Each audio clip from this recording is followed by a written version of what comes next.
Hiji THUSIM hi nangori quiz na zala hacker khat thu ka hin seiding hin phaten ga gialen sumtam ta pine jin lang zan khan hi nuk ta ale lungmong selen ki chol do in lang thlaisir selen jing ka hung tho ki nin lang ama sa pen na phone chuna ga ave ding net chuna ga ona hele message tam ta pi chu hung lut ding hi chu hol a khat chu na benga sumna koi si withdraw an hi ta ding na bank balance chu zero a an ta ding ala do koi a hi zong na het kit loading na lungim be se jing ding ichi ting chule na ngin zong bank langa hona ga contract nga hele ama hon zong an het pha lo deu na sum se ale la do na ding lampi zong chu a bol thelo deu na ge thopi thelo deu hitale ipi na gelin ipitin ta dem komenan hin seiding in ka hin teme hijitil so he phat masalaya leisi chunga mi him izan hamin an to in ama hon zong koi bol hi koi khunung hi ayat lo zeu chun police ho komin report an bolovin police ho zong chun phat so ta pi chu ana boi pi win hi chule nangin zong hijitil bol he giang ham ai lo le koi ham itabang ham na het nom ding a hian hijitabang thil bol he kumsom ni pasal khan hi a hian ipiti bol ham ipida bol ham chule police o chun ana khol do vem ne he no ma le THUSIM hi azon chan ge kat le la anangai le chun ne he jing ding a hi chule ka viewers so ei ngai lu le ei support jing ho iki tho khom la thei divin WhatsApp group khat ka hin creanin hi chu chu thon le la na hin join ding in ka hin te me tu lai khang he technology san to dung zu ya mihim te lung thim zong he ana sa the jing tan computer mangchan bol mo ima ta pon ichi a he ichi thekal wal wa pha cha ta pon he tu ni se du hacker pa he ahung viral chun mi zo se chun happy hacker tin ana he uven ne ichi thil so he USA gama Georgia benguna customer ho chun abengwa sumse se anakila ado a hello pha no wachan company nei te cha phone bolovin adong tawin a hile company nei te jong chu alung adong win a heta povin migen the holele account cha hipon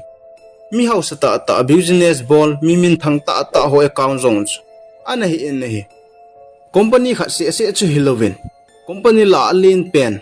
Microsoft company jong chu ana bolin nei hijitabang thil so he Georgia police ho chon mo thu hi ta poya atien FBI ho cho contract ngo win hi le ama ho computer jong chu ane ki ni nei FBI ho report books akimu dan chon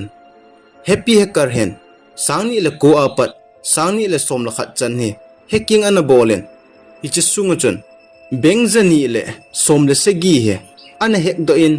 hi chi sungu chon 4,000 millions US dollar he ana good do in he hichilaya FBI ho jong chon hichi hacker pa cha akima do lo le boiding he ativin ama ho jong chun holding atita win he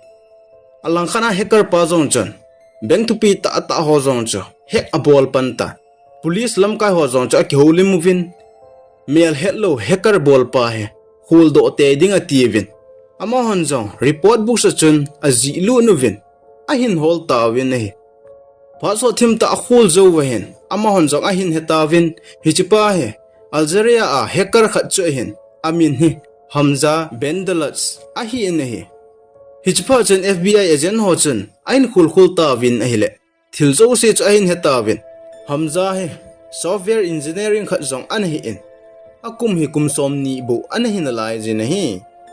Hamza in gamsunga police lam kai ho na su lungima spy ai mangcha beng tam ta pi hek ana bol nei aloi khat ni to na create nei in police on jong hi chi spy ai anaman ni a hin hetawin ama hon jong khul do a mat ding ni ativin FBI agent ho chun spy ai cho sum tam ta pi to hlet ding hin a hin hol ta win nei a hin la Hamza lim amel a het lo ziwa chun ama ho ding a hol ha hle jingin alang khana Hamza chun police on a hin hol diu cha ki het phat chun aman jong hijlai mun da hla chun gamdangin anapotai FBI ho zong chun ahin hol win hele pha sot thim ta zawa hin Hamza lim le mel cho ahin mutawin amu mu wa chun muntin gamtina police ho cho athonovin Hamza amu mu na wa amat diu chun asei pi ta win nei Hamza hi ipiti hacker hung hi aham na het num ding a hin Hamza hi ania wa pat computer good mi chu ana hi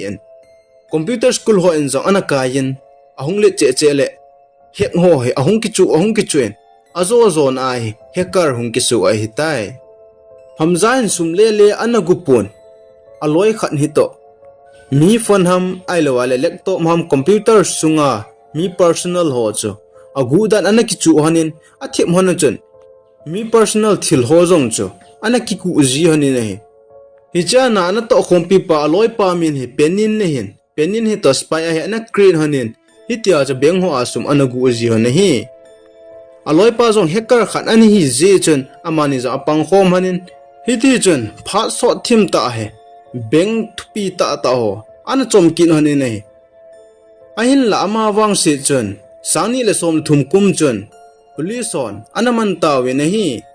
aji chu hiti hi azinu hi malaysia hian aman jong loipa kom chuti ke len azinu kom cheding atin fly jong ong ki pa do ta na hi le fly chu thailand a hel de hi in thailand airport na chun officer khan hen Hamza chu alim chu ta kilo sa ta hichpa chun FBI ho cho contract ta na hi le FBI agent ho chu airport mun cho hong thung ta win hicha chu Hamza cha namat no hitai 8 January 2013 ni khu chun Hamza cho Thailand airport in FBI ho chun anaman tawi nahi hitia FBI hon amat pe nu chun Hamza mai so cho kichat mail ailawa hele lungim mail cho apupon amai thlai sil sel jing nahi aji cho ma hin hitia chi le mi thil gogule la ka hipon mi that la ka hipon mi su se la ka hipon atien Olmo lo ta chun mai thlai sil selin akimat sa jing ta nahi phan hung che chen hi le aloi pa penin zong cho police ho chun ahin hol do ki tawin ama zong cho ahin man tawin nahi Hamza hi zelin sunga kumsom le kumnga hi akoi diwa hin aloi pa penin wang hi kum ku bo akoi diwa hi tulai khang hin hacker hi atam hle jing tan hi chi a hi eima phone hen lang laptop hen lang I computer hile ichi the kalwalwa phading cho a umpoi tuni ni khwa hacker thui seu hichan hin ki chaitan thusim azona chan hin ngai zo sin a bon chaw chungin ki pa thu ka hin sein chule thusim tha ahung ki taka sin ananga jingai te thusim a ki chaitai